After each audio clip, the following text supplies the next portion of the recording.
Louvado seja o teu nome, Senhor. Louvado seja o teu nome, Deus. Louvado seja o teu nome, Senhor. Toda a terra está cheia da tua glória, Deus. Toda a terra está cheia do teu poder, Pai. Toda a terra está cheia do teu amor, Senhor.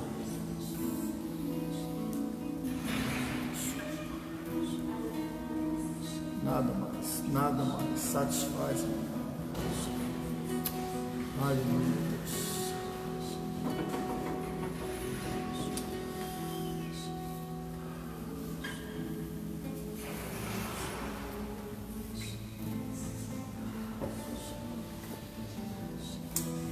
Pai, Senhor, queridos, boa noite. Mais um dia, menos um dia, mais um tempo. É preciso discernir o tempo.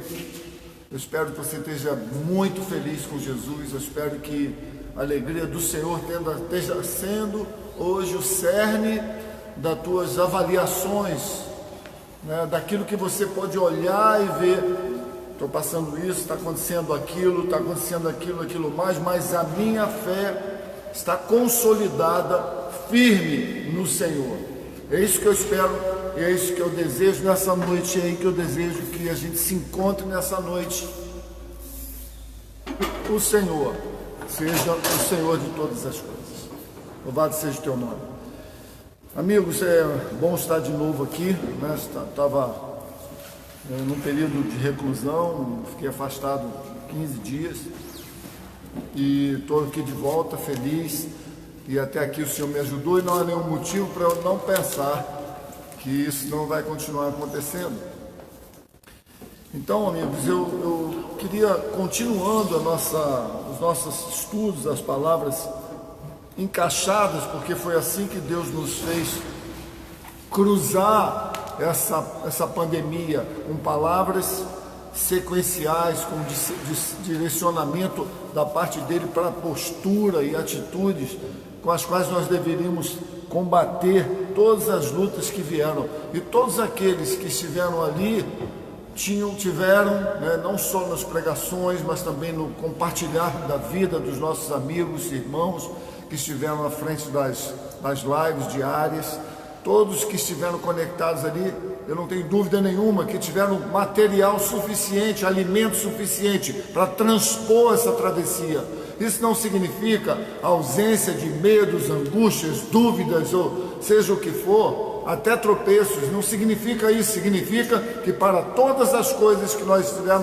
estivéssemos enfrentando, estamos enfrentando, Deus tem trazido uma palavra simples, clara, onde não há como nós duvidarmos daquilo que o Senhor está fazendo na igreja.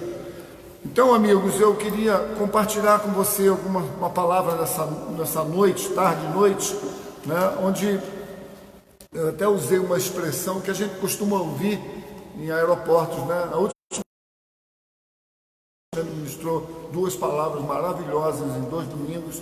A última que eu ministrei há 3 domingos atrás, eu falei sobre checklist. Eu não sei quantos ouviram, né? E hoje, não assim, tentando fazer uma sequência nisso, mas eu me lembrei daquela expressão que se usa nos aeroportos ou nos aviões, né? Atenção, senhores passageiros, última chamada, né, para a partida. Eu não estou dizendo com isso que a igreja vai partir amanhã, porque hoje é a última palavra, que é a última chamada que eu estou dizendo, não é isso que eu estou falando. Eu só estou querendo fazer uma analogia e parar para pensar como é que está a tua preparação para aquilo que se chama hoje o novo normal. Como é que você está se preparando para isso? Pastor, eu nem ouvi falar sobre isso. Ah, pastor, ouvi, mas eu acho besteira. Ouvi, mas não estou nem aí. Eu sei, amigos, talvez você esteja em casa acuado, talvez você nunca ficou em casa. Seja como for, de um jeito ou de outro, eu quero lhe dizer que um dia isso vai passar. E você precisa estar preparado para quando esse dia chegar. Mas por que não nos prepararmos para o processo no qual nós estamos vivendo, que é maravilhoso?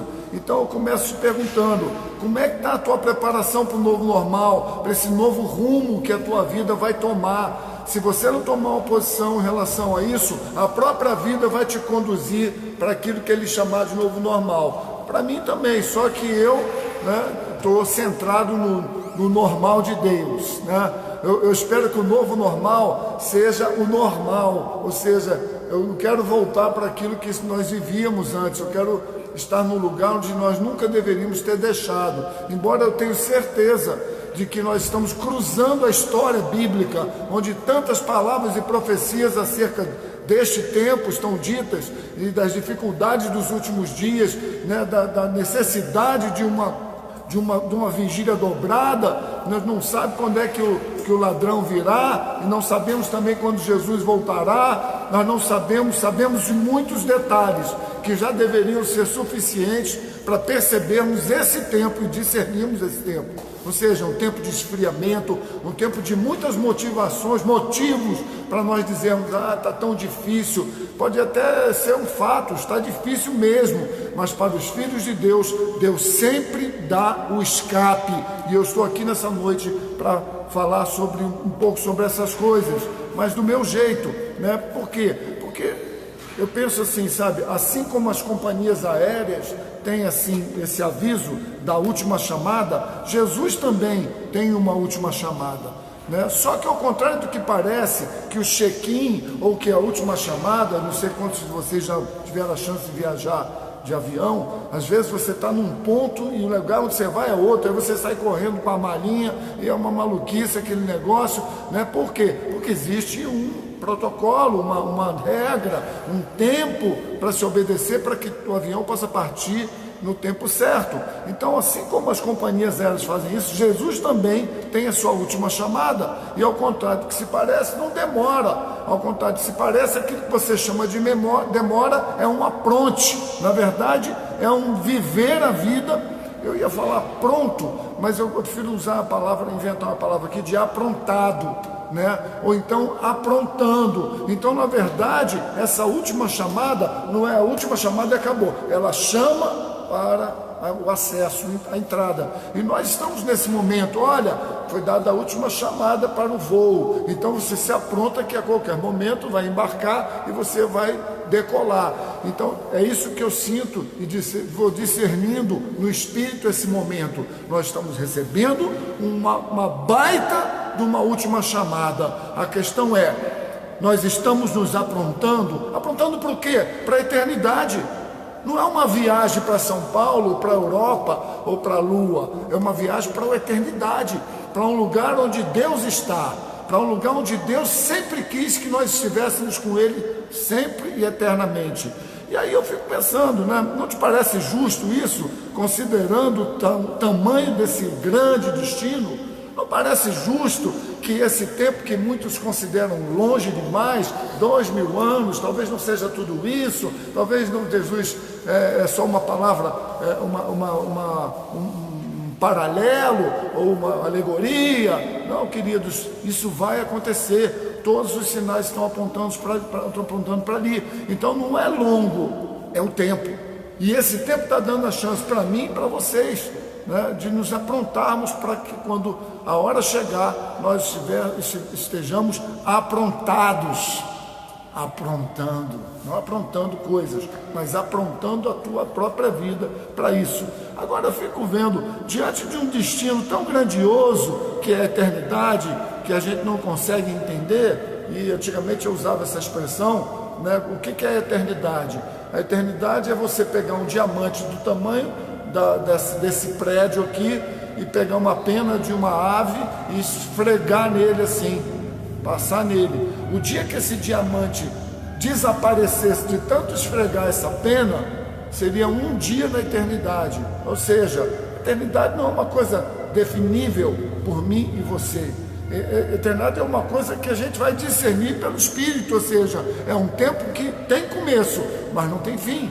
E isso é maravilhoso. E talvez a gente deveria olhar para isso e pensar, mas se é tão maravilhoso, Por que é que eu não tenho isso tão claramente na minha mente? O que é que me roubaria desse tempo? Para pensar, o que é que te roubaria deste tempo tão espetacular? Por um lado dizemos que é espetacular e por outro nós vivemos como sendo espetacular. E eu repito, como isso, de que maneira isso nos roubaria? Quem nos roubaria? Eu fico pensando, um sonho maior? Será que um sonho maior, uma vida prometida, um casamento, ou um aumento, ou uma classificação, ou uma posição, será que essas coisas vão roubar você de uma expectativa maior? Será que em algum momento onde você receber algo produtivo, algo bonito, algo belo ou luta, seja conquistas, sejam lutas, sejam perdas, sejam medos, sejam as seduções que a vida traz e não são poucas, seja a injustiça, seja o pecado, eu não sei, pense aí, o que é que poderia ser na vida que roubaria você? A sua autoestima baixa, ou a sua frustração, ou os seus rancores, né? Se eu pudesse resumir todas essas coisas que eu falei, eu diria, o que pode nos roubar isso, de fato, primeiro é óbvio que você vai ser permissivo quanto a isso, mas o que pode nos roubar e tornar isso de uma forma que pareça que a gente nem está dando conta, é uma mente confusa. Uma mente confusa pode nos roubar a expectativa de algo infinitamente maior do que o meu carro, a minha casa, o meu casamento, o meu dinheiro, a minha beleza, ou o meu processo de vida construtivo, ou as minhas graduações. Isso aí, eu quero te dizer, quando a sua alma está confusa, rouba tudo isso também. Mas eu não estou falando disso, eu estou falando de algo muito maior do que isso, que é suficiente para quando você não conseguir enxergar os seus crescimentos na vida, você possa enxergar, né? Aí sim, você possa enxergar a eternidade.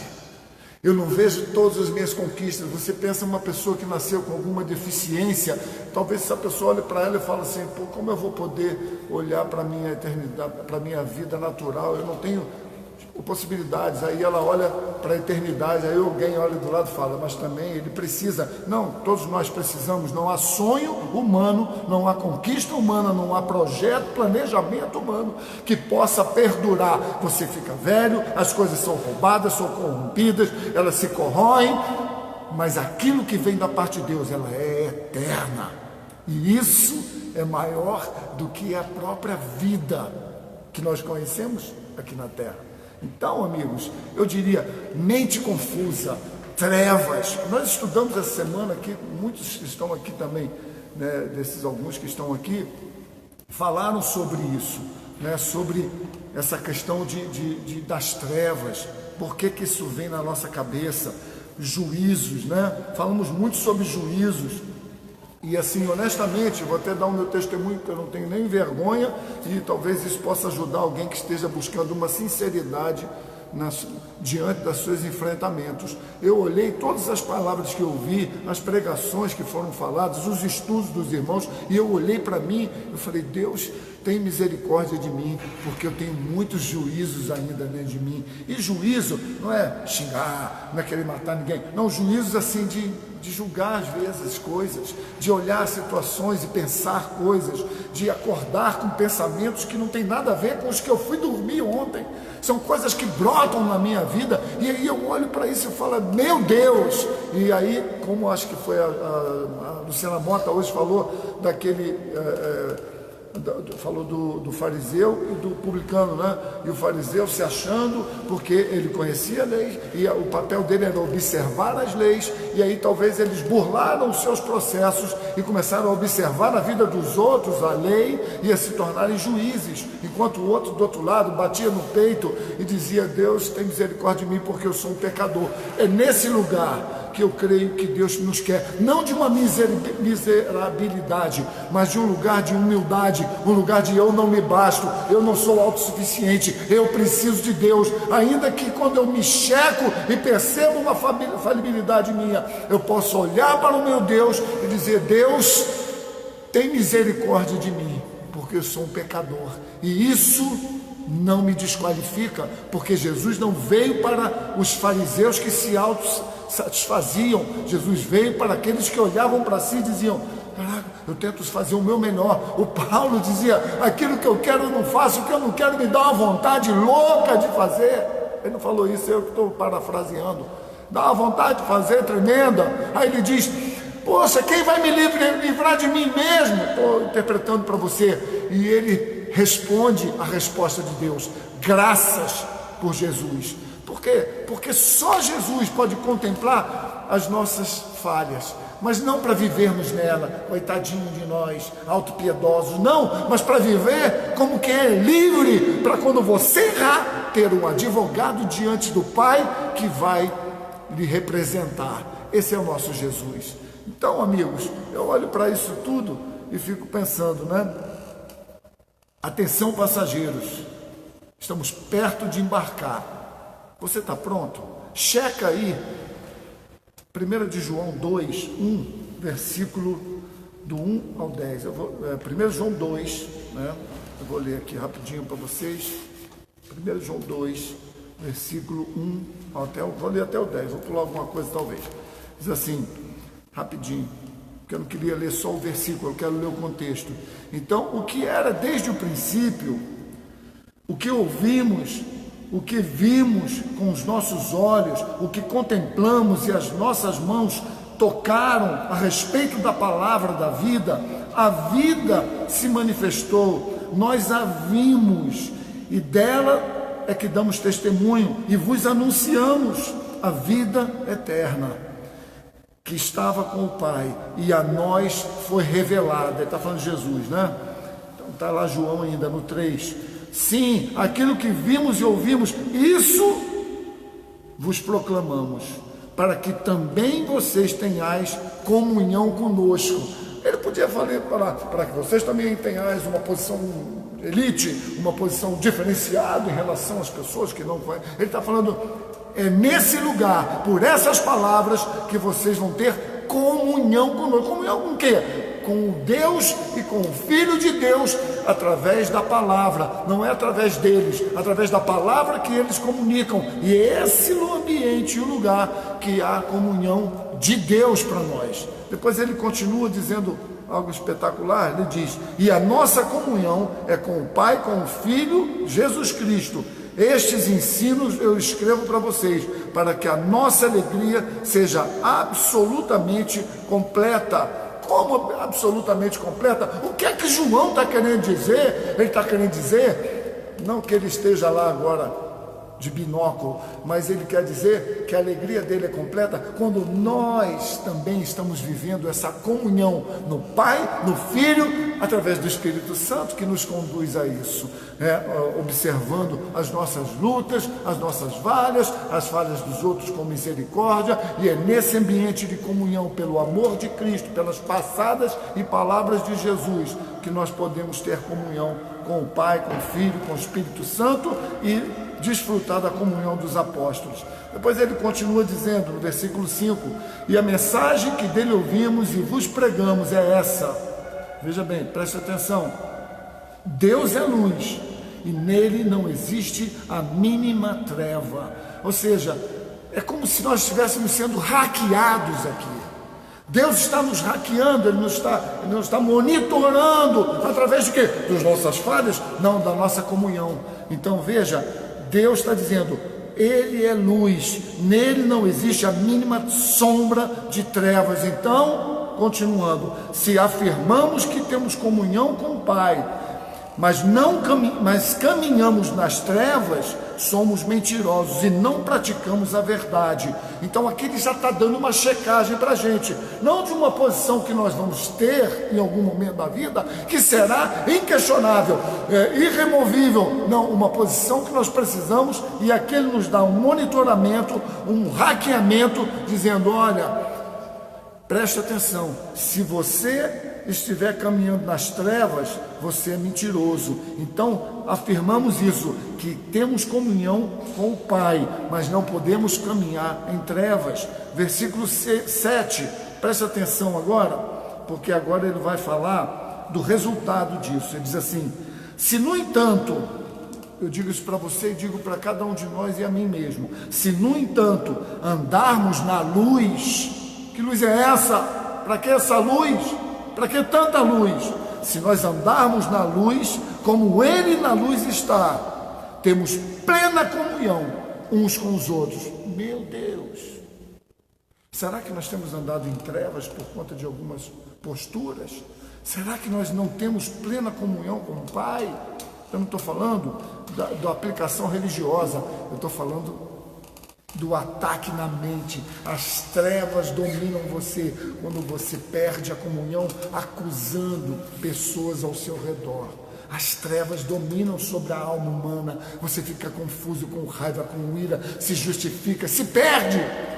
E aí, querido, veja, você vai entender o que ele está dizendo. Olha, vou repetir: se no entanto andarmos na luz como Ele na luz está, temos plena comunhão uns com os outros, e o sangue de Jesus, seu Filho, nos purifica de todo o pecado. Ou seja, ele ainda está dizendo que a comunhão, e dela virá uma plena comunhão com o Pai, com o Filho, com o Espírito Santo.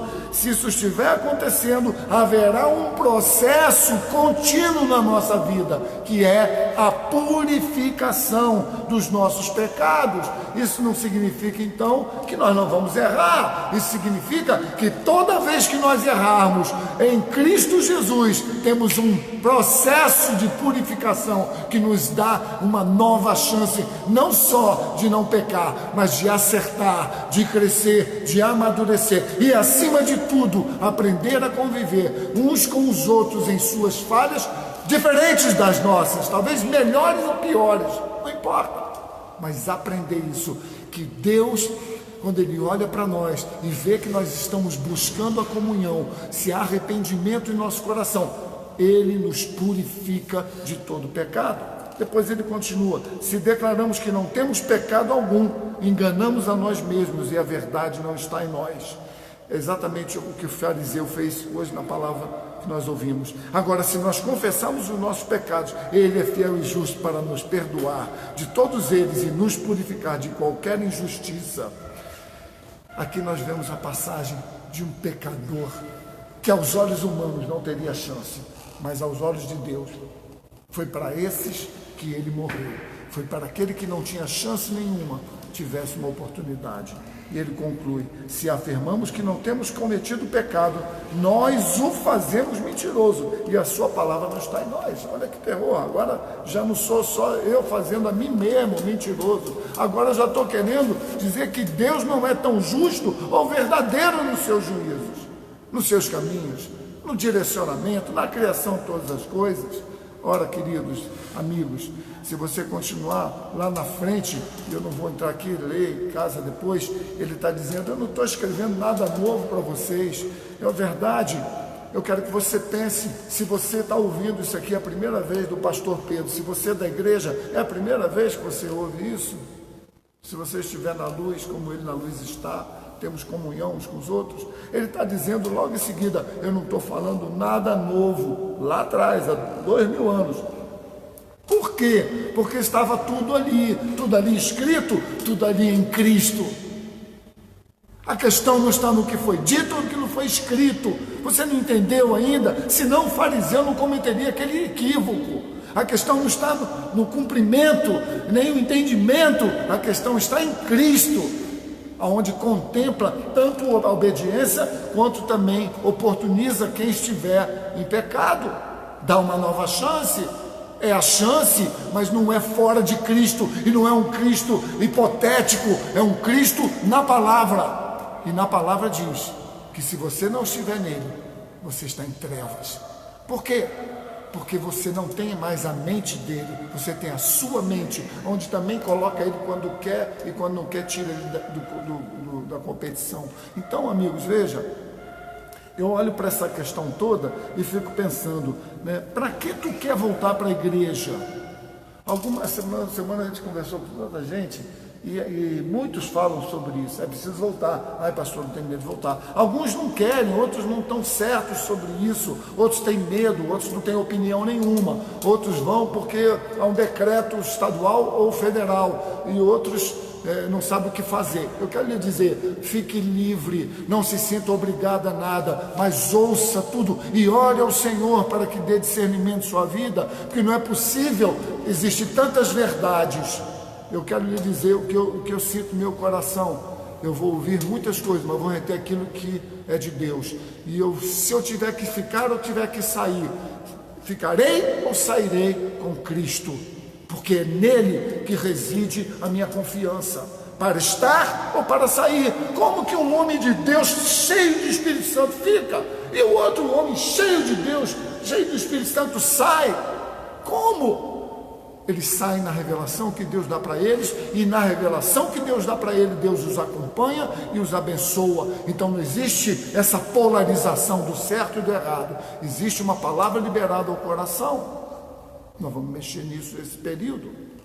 Então eu fico olhando isso para tentar responder o que muitas pessoas perguntam, parece uma pegadinha, voltar para a igreja, para quê? O que você me diz? Eu vou fazer o que na igreja? E eu fico pensando, eu faria uma outra pergunta, eu falaria, para que igreja você quer voltar? Que igreja você quer voltar? Que igreja vocês querem voltar? Né? Porque a gente tem ouvido tanta coisa, e quanto mais aumenta esse período, está ficando pior e mais difícil. Porque veja bem, amigos, uns colocam a dificuldade na estrutura. Agora, veja que coisa interessante. A mesma estrutura que eles ajudaram a montar, que eles sustentaram, ou que eles mantiveram com a sua participação. Um com participação 100 e o outro com participação 1. Essa igreja, a igreja é essa. Então agora eles olham para a igreja e pensam que a igreja tem isso ou tem aquilo. A igreja é assim ou assado. Isso, enfim, a gente tem que lembrar que a igreja é reflexo de todos nós. Ela tem que refletir aquilo que é reflexo da nossa vida pessoal. Então eu diria, para alguns também que falam que a igreja está sem poder, falta o mover sobrenatural nos cultos. Eu ouvi isso já algumas vezes, essa semana eu ouvi de pessoas que já andaram mais com o Senhor, e eu fiquei pensando, outro dia eu ouvi uma pessoa dizer assim, no final da nossa visita, ele falou, mas pastor, eu estou na dúvida se é preciso ir todo domingo, a igreja é uma pessoa firme com Deus. Então veja bem, isso está dando em Chico e em Francisco, isso está dando geral. Então eu diria para vocês assim, que a questão não está no poder, nem na falta do mover sobrenatural do culto. Eu diria de outra maneira, eu diria para você parar de querer encontrar na igreja aquilo que você só vai encontrar em Cristo. A igreja não é Cristo. Cristo é o cabeça da igreja, pessoas que se reúnem aqui na praça, nas praias, nos campos. Agora, nós temos um lugar onde nos reunimos. Então aqui é o templo. Agora, eu penso assim, sabe, as pessoas têm que parar de tentar encontrar na igreja aquilo que elas só vão encontrar em Jesus. Eu tenho uma amiga minha que sempre usa essa expressão, E a gente ria beça. Vamos combinar, então vamos combinar. Olha, tu encontras Jesus na tua vida todos os dias, no teu dia a dia, tá? E aí, nos domingos e quintas-feiras, nos encontramos aqui para compartilhar o que você tem ouvido dele e eu também. Isso é o culto.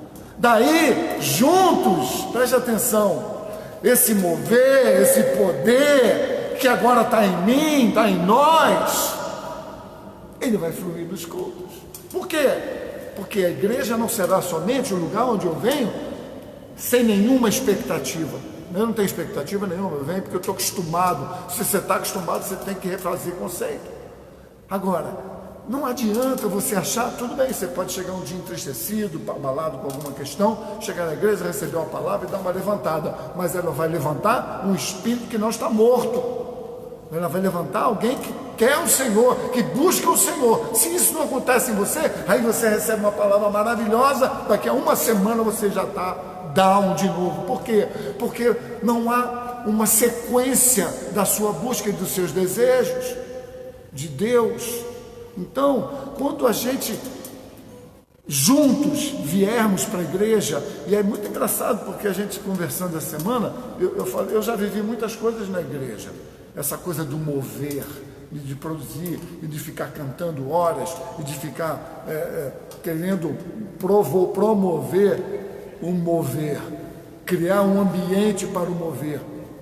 Queridos, esse ambiente tem que ser criado na sua vida, na minha vida, na vida de todos nós. E quando nós nos reunimos nesse lugar, como acabamos de estar aqui, 10 pessoas aqui, 8, e nós estamos adorando, é resultado do quê? Do que você quer, o outro quer, nós queremos, vós quereis, todos que vinham e estamos aqui.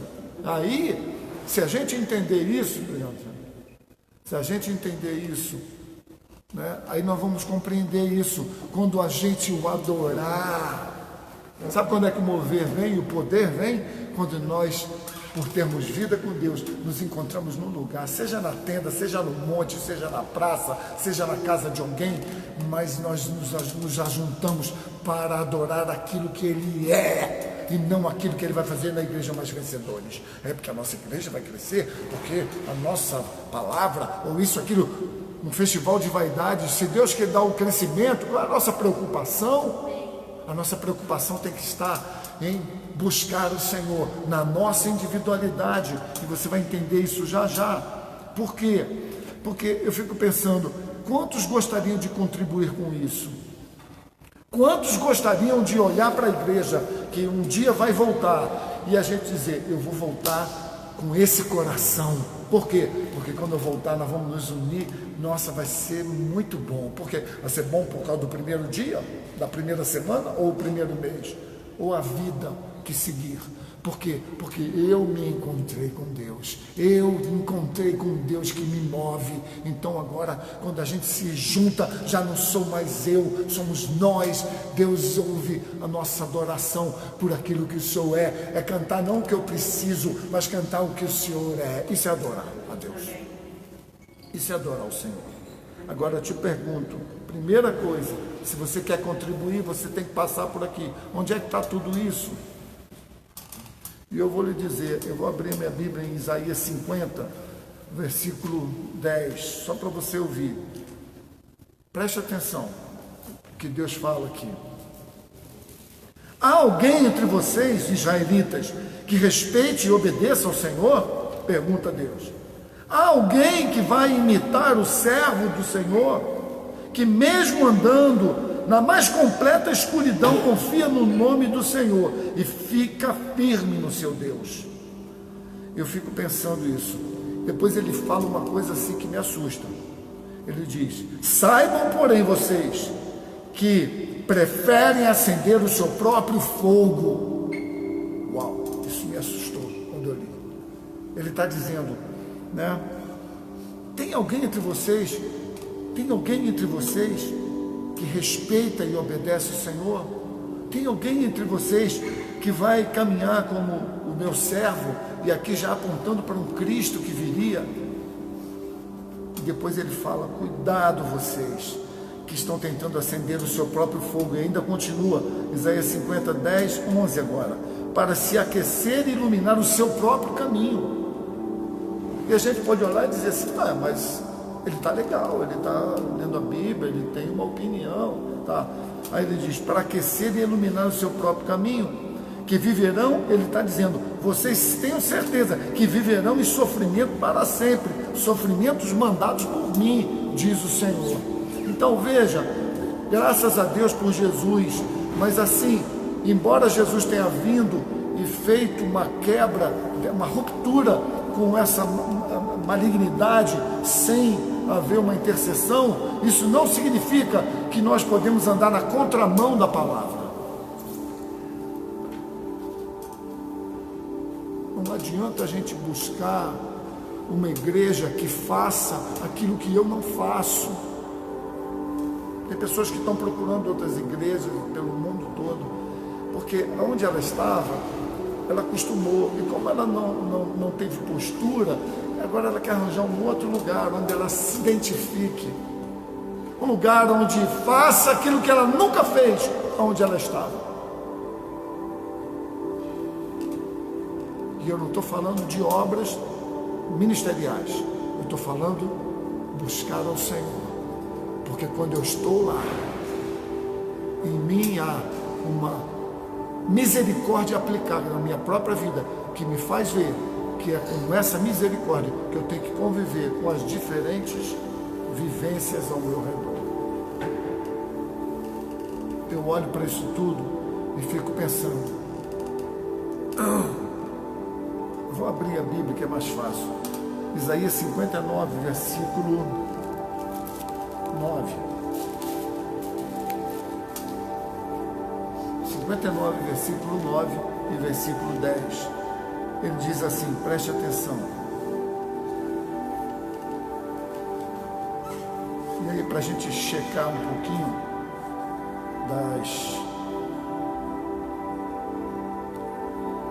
pouquinho dos motivos pelos quais essas trevas parecem vencer o Filho da Luz.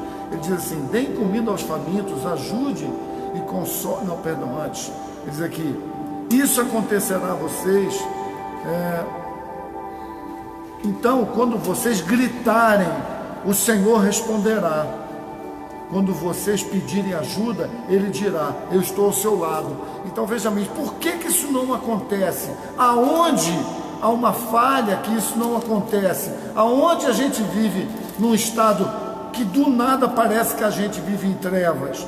Está aqui nesse lugar. As pessoas estão gritando e Deus está dizendo, alguém de vocês está pelo menos buscando me obedecer? Alguém entre vocês busca me obedecer? Alguém de vocês tem uma avaliação própria em ver que vocês não estão obedecendo a minha direção? E aí ele diz aqui no versículo 9, por causa de todo esse pecado, vocês não estão recebendo as bênçãos de Deus. Por isso o Senhor não liberta vocês dos seus sofrimentos. Por isso vocês vivem na escuridão, ao invés de viver na luz, como esperavam. Não é à toa que vocês andam em trevas. É por isso que vocês andam como cegos, segurando aqui e ali, tropeçando em plena luz do dia, como se já fosse noite escura.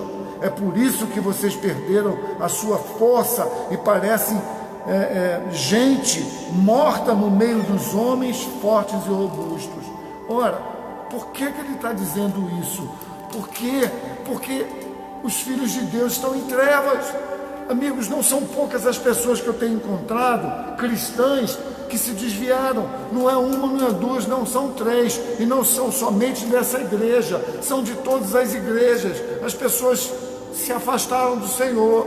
É óbvio que tem a ver com o estágio anterior ao Covid, e a pergunta é muito simples, como estava a sua fé antes do Covid vir? Você estava buscando? Porque quem não estava buscando, agora, nessa depressão toda, é que não buscou mesmo.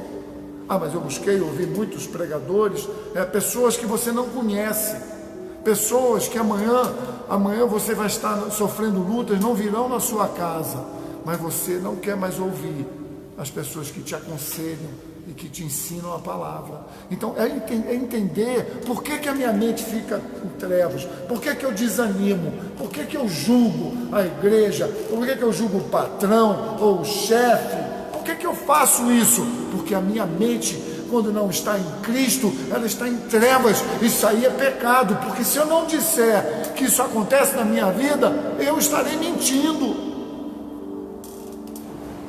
Para eu estar na luz, eu tenho que estar em Cristo Jesus. E ele diz, então tenha comunhão uns com os outros. Por quê? É uma segurança como uma autopreservação, uma preservação mútua, como um ajuste contínuo onde nós precisamos uns dos outros. Então, quando eu vejo isso, parece que as trevas querem vencer os filhos da luz. Aí talvez alguém me pergunte, mas por que isso acontece, pastor? Na igreja? Não, na igreja não. E você, igreja? Por que isso acontece em mim, igreja? E aí eu volto ao texto que eu li aqui antes, mas é agora. Grite bem alto. Ele diz, tão alto quanto uma trombeta soa, anuncia ao meu povo todos os seus pecados, para eles que fingem ser tão religiosos. Caraca, isso é muito forte. Pastor, não tem uma palavrinha mais de encorajamento? Tem. Jesus está voltando, e isso aqui é um apronte, é um aprontamento para a gente ver, será que eu não estou ouvindo a palavra, mas estou me achando muito bem? E ele está dizendo, fale bem alto para aqueles que fingem ser tão religiosos. Eles vêm ao templo diariamente e se mostram muito alegres em ouvir a leitura da minha lei, como se estivessem obedecendo ela, como se não desprezassem os mandamentos do seu Deus. Eles me fazem perguntas sobre como cumprir a lei e têm prazer em participar de atos religiosos no templo. Depois ele conclui aqui, eles reclamam, nós jejuamos e Senhor, nem notaste o meu jejum. Deus, eu estou jejuando, Deus, eu estou fazendo um propósito, 10 semanas no monte e o Senhor nem notou. Fizemos tanta penitência, tantas obras na igreja e o Senhor nem deu importância. Veja, esse é o comportamento de uma igreja em trevas. É uma igreja que faz as coisas, mas espera uma resposta de Deus. Se ela não vem no tempo, ele questiona Deus. Espero que essa palavra possa checar a sua vida. Porque se você está assim e reconhece, Deus entra para te justificar hoje. E eu temo que muitas pessoas que estão assim, nem sequer ouvirão essa palavra. Eu lamento isso, mas eu quero dizer uma coisa, amigos. Talvez você seja a única esperança de uma pessoa que se afastou do Senhor e não está mais ouvindo isso. Eu fiz tanto tempo isso na igreja, olha o que aconteceu comigo, com a minha família, com o meu casamento, com os meus pais, com meus filhos. Tem pessoas que estão assim, elas querem atribuir a Deus, atribuir aos resultados que não trouxeram uma resposta para si, como se o resultado trouxesse uma postura e não a sua decisão postural em si. Eu quero Cristo, eu vivo para Ele, eu não me afastarei de Cristo. Então, amigos, grite bem alto para todo mundo ouvir, e se o sapatinho está servindo, calça ele. Agora Deus vai explicar, ainda no Isaías 58, capítulo 58, versículo 3, parei aqui numa parte A, vou terminar. Depois dele ter dito isso, né? Fizemos tanta penitência, tantas obras, tantas coisas para ti, e tu nem deste importância. Aí Deus diz na parte B, eu vou lhes explicar por que isso aconteceu. Preste atenção, todos nós aqui, e você que está em casa, ou no vídeo, ou vai assistir, sem sequer nos conhecer. Ele diz, eu vou explicar porque esse sentimento vem, e é um sentimento nebuloso, porque eu não estou em paz. Eu fiz tanta coisa, agora eu estou assim. E aí ele diz, eu vou explicar a vocês o porquê.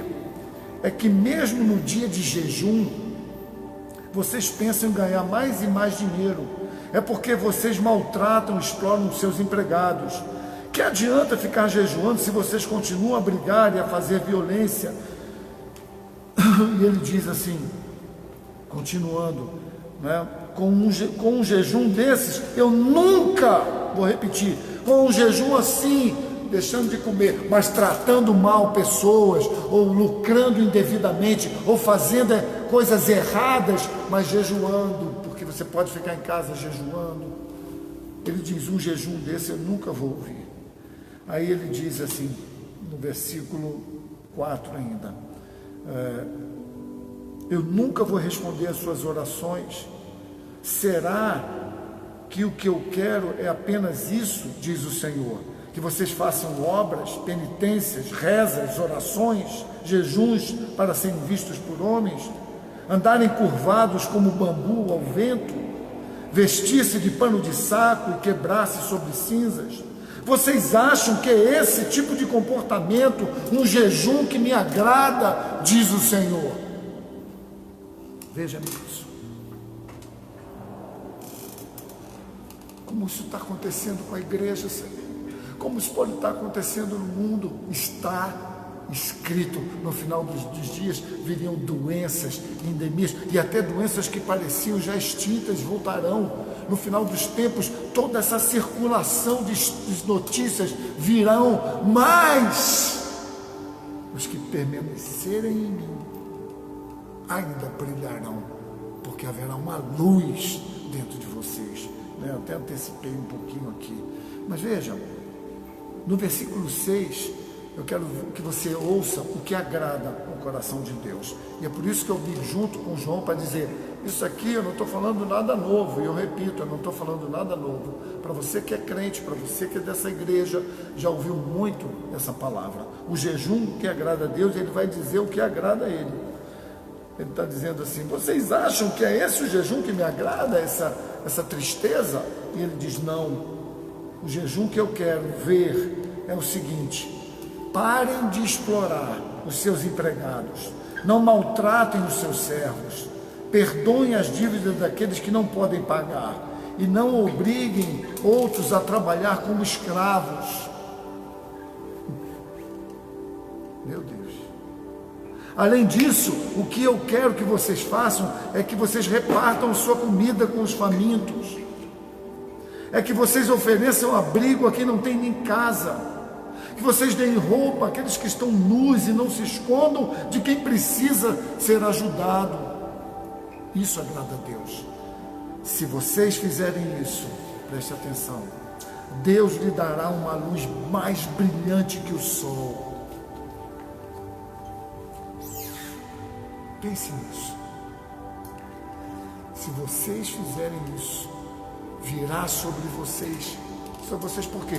Porque não é a sua obra, é o resultado do agradar a Deus, que vai eclodir uma luz que vai brilhar em vocês. Ele diz assim, ela vai curar todos vocês num instante. A sua piedade vai seguir como proteção para os seus passos, e atrás de vocês a glória do Senhor os protegerá. Então, versículo 9, quando vocês gritarem, olha o grito que lá não ouvia, agora, quando vocês gritarem, o Senhor responderá. Quando vocês ouvirem e pedirem ajuda, Ele dirá, eu estou aqui ao seu lado.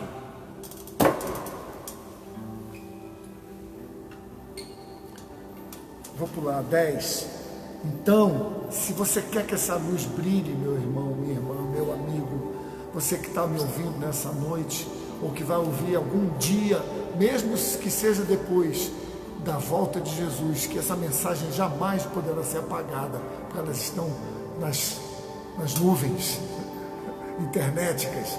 Preste atenção, deem comida aos famintos, ajudem e consolem os desesperados. Por que isso? Porque quando você está vivendo uma pandemia como essa, e está passando até um sufoco, e você compartilha com alguém, algo grande acontece no coração do homem. Quando você está triste, vivendo uma dor, e alguém te procura com outra dor, e você compartilha com ela, algo grande acontece em você. O que é grande?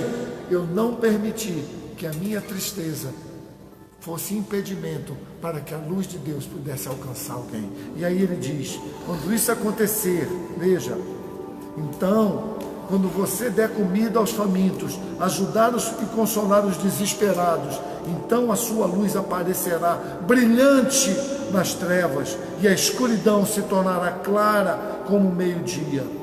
11. O Senhor guiará vocês para sempre, mesmo em situações difíceis. Ele dará força e alegria.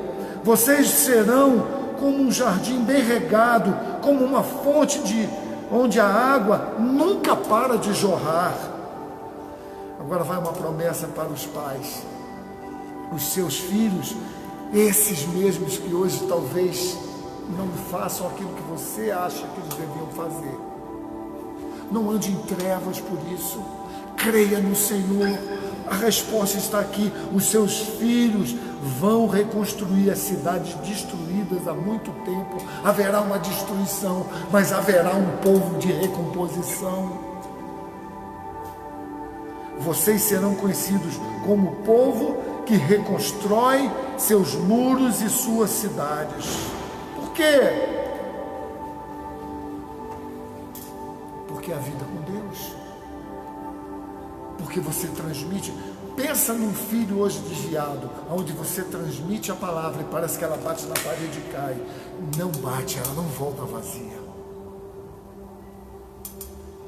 Um dia, alguém dirá de você, aquele homem, aquela mulher, eles eram reparadores de brechas, aonde não havia mais esperança. Mesmo em lutas, eles traziam a esperança. E hoje, eu não posso falar para você que vai dar tudo certo. Vamos lá, galera, Deus vai trazer o seu emprego, vai recompor o seu dinheiro, a sua falência vai ser mudada a sua história.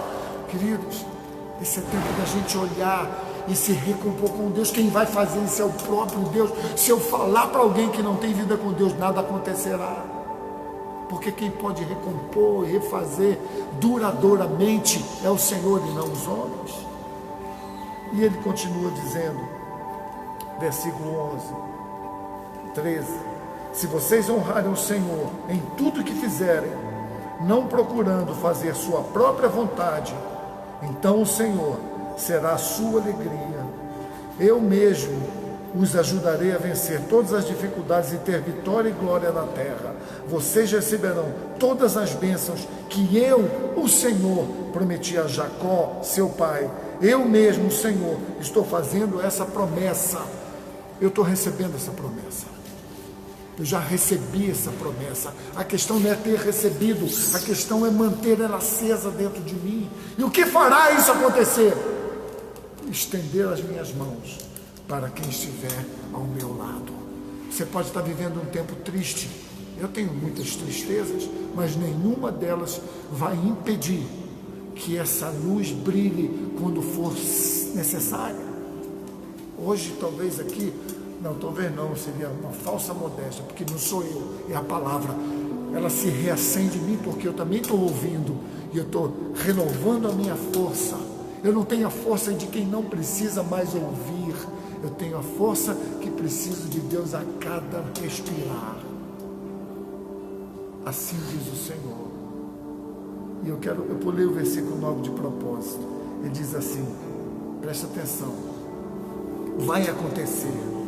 Quando? Acontecerá se vocês deixarem de escravizar servos e se pararem de fazer ameaças e de espalhar mentiras, fofoca. Em outras traduções, acontecerá quando nós desviarmos o linguajar falso, a ideia de apontar o dedo uns para os outros, porque o pastor faz assim, né? O pastor está assim, né? Aquele meu chefe é assim, né? Ah, mas o presidente é assim, né? Você está sempre apontando, aponta mesmo, porque o juízo que você faz do outro virá sobre você, se é isso que você quer. Agora, se quer mudança, entenda isso. Tem que desviar o linguajar falso, a fofoca, a ideia de se achar mais santo que o outro. Veja, por que eu estou falando isso? Porque, amigos, talvez você não erre como aquele que você vê o erro e condena e julga e fala para os outros. Talvez você não erre nas mesmas coisas que ele. Talvez você erre até em coisas piores, coisas que o outro não erra.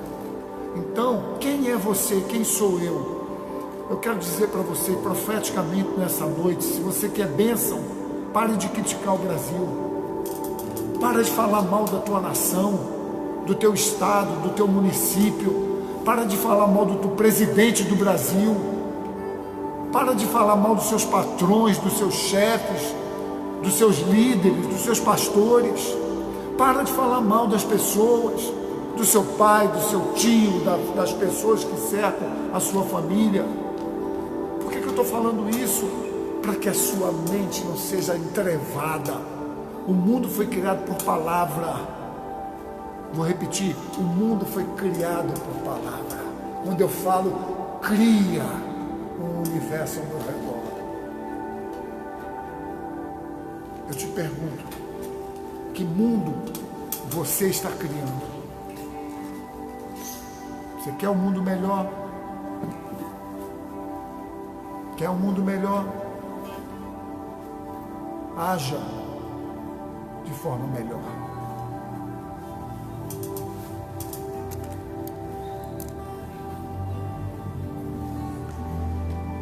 não se trata apenas de voltar para a igreja, mas nós queremos voltar. Nós precisamos disso. Então, mais uma vez, porque as pessoas me perguntam isso todo dia, mais uma vez sobre voltar ao templo. Primeira coisa, reconheça que não basta a sua fé pessoal. Você não viu isso no Covid. E tem pessoas que ainda dizem que está muito bom sentar em casa e ouvir uma palavra. Não está bom, não. É falso isso. Às vezes você ouve, às vezes não ouve, eu ouvo pela metade, vou ouvir amanhã, não ouve, mas não presta atenção, ouve, mas não tem comunhão para ter um compartilhado daquilo que aquela palavra trouxe. Você não está vendo isso? Não basta a fé pessoal, ela precisa também de outra questão. Ser honesto. Aonde chegou a tua fé? O reino de Deus é tomado por esforço. Você está tomando o reino de Deus por esforço? Você entende o que eu falei, que é pessoal e coletivo, que é preciso refazer o caminho da comunhão para a gente viver a plenitude de Deus, com Deus na terra, principalmente quando estiver chegando aquele dia. É preciso refazer o caminho da comunhão. Vou repetir, é preciso refazer o caminho da comunhão. Uma família que faz a vontade do Pai, é o que Jesus disse acerca dos que estavam à volta dele e acerca dos pais que batiam na porta, dizendo que queriam o primeiro lugar da fila. Outra coisa, se vamos voltar para o templo, no templo do Senhor, é imprescindível encararmos a necessidade de retomar a rotina. Tem que retomar a rotina. Nós estamos desacostumados a esse ambiente aqui. Aí dói a cadeira, dói as costas, distrai, estou com sede, estou com vontade no banheiro, tudo dói quando a gente pensa em voltar. Então é necessário retornar à rotina, não como era, mas renovando esses hábitos com os próprios propósitos legítimos e verdadeiros de refazer o caminho da comunhão. E para terminar, entenda que renovar é fazer as mesmas coisas com o coração inteiro. Era tudo aquilo que a gente fazia, só que primeiro Deus, aí eu tenho o coração inteiro, aí eu posso fazer as coisas. Mas sem Deus, fazer coisas por fazer, isso não vai deixar a sua mente livre. Você quer uma mente livre? Você quer estar feliz com o Senhor? Você quer poder abrir os seus olhos de manhã e falar graças a Deus por mais um dia? Você quer olhar para a palavra e se alegrar nela? Então entenda isso. Quando a igreja voltar, a maior mudança da igreja não serão as paredes pintadas, mas será as mudanças que estão acontecendo dentro de você e de mim. Não haverá malabaristas nas portas. E os pregadores aqui vão falar de um Deus incomparável que pode todas as coisas. Não viva sem a palavra. Pratique o que você lê. Viva isso. Compartilhe vida de Deus com alguém todos os dias da sua vida. Não leia devocional sem compartilhar aquilo que o Espírito está dizendo à igreja, no seu coração, que é a igreja. Vida verdadeira de Deus.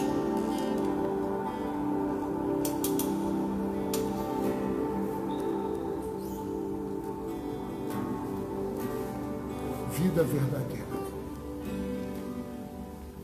Vida plena, é o que o Espírito de Deus está trazendo aos nossos corações. Atenção, senhores passageiros, a última chamada, se apronte, ela está durando 2000 anos, você pode achar longa, porque você não conhece plenamente os planos de Deus. E louve a Deus, porque você ouve e se importa e se apronta e se prepara para a vida de Deus. Se eu disser que não tenho pecado, engano a mim mesmo, a sua verdade não habita em mim.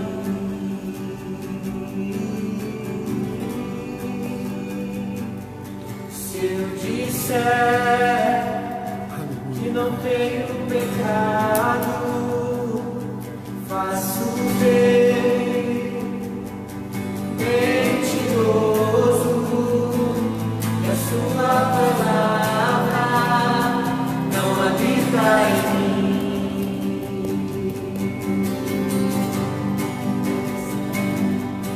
Essa é a mensagem que nele ouvimos e anunciamos. E Deus é a luz e nele não há trevas. Se andarmos na luz, como ele na luz está, temos comunhão com seu povo. Se andarmos na luz, como ele na luz está, o teu sangue nos purifica de todo pecado.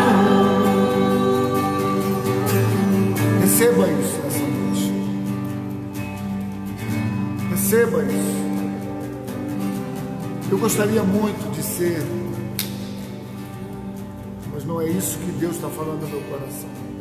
O que Ele está falando é: prepara-te para te encontrar comigo. Por isso eu oro agora. Pai, eu não conheço os corações das pessoas, mas o Senhor conhece. Eu te peço que o Teu Espírito Santo possa marchar entre corações e mentes, que possa descortinar, que possa trazer um brilho, uma luz misericordiosa, que talvez uma palavra que desse tamanho que eu falei, talvez uma vírgula e um ponto ou uma frase possa alcançar. O Espírito Santo trabalha com isso e traz essas pessoas para a Tua luz, e não para a luz da igreja física, mas para a luz do Senhor, aonde unidos, enfronteirados, enfileirados, vamos nos unir para juntos caminhar e comandar uma ofensiva contra o pecado, contra a morte espiritual que está reinando no planeta Terra por todas as nações, morte física e morte espiritual. Por isso, Deus, eu quero abençoar aquelas pessoas que estão hoje ouvindo, todas, ó Pai, porque eu também fui confrontado e abençoado. Que a gente não tome a exortação como uma dor, mas como uma chance de rever e reconhecer e refazer uma caminhada espetacular, e nela nos encontramos com o Senhor, para que a plenitude de viver contigo não seja uma falsidade de conquistas materiais, mas um sentimento, apesar de tudo, que há no coração do homem, cujo qual ninguém poderá roubar, nem a vida e nem a morte, nem a fortuna, nem a pobreza, nem a perseguição e nem também a aclamação, porque nós estamos centrados em Ti. Eu os abençoo em nome de Jesus. A mensagem